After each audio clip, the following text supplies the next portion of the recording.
أستغفر الله العظيم، أستغفر الله العظيم، أستغفر الله العظيم، أستغفر الله العظيم، أستغفر الله العظيم، أستغفر الله العظيم، أستغفر الله العظيم، أستغفر الله العظيم. از هر چه کردم یا اله استغفر الله العظیم، از جمله جرم و گناه استغفر الله العظیم. از هر چه کردم یا اله استغفر الله العظیم،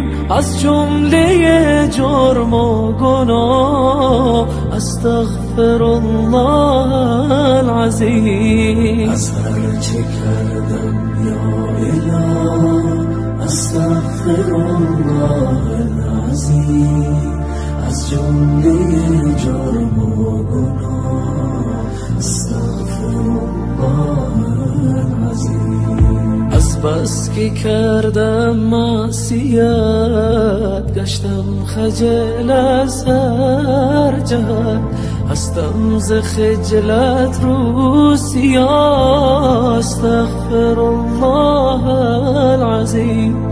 از بس که کردم معصیت گشتم خجل از هر جهت، هستم ز خجلت رو سیاه استغفر الله العظیم. از هر چه کردم یا اله استغفر الله العظیم، از جمله جرم و گناه استغفر الله العظیم.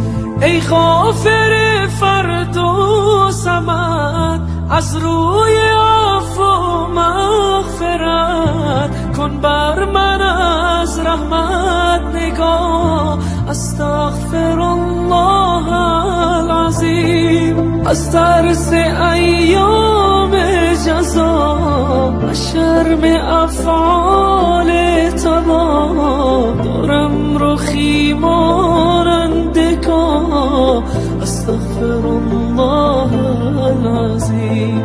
از ترس ایام جزا از شرم افعال تباه دارم رخی مانند کاه استغفر الله العظیم، استغفر الله العظیم. از هر چه کردم یا اله استغفر الله العظیم، از جمله جرم و گناه استغفر الله العظیم. از هر چه کردم یا اله استغفر الله العظیم، از جمله جرم و گناه استغفر الله العظیم.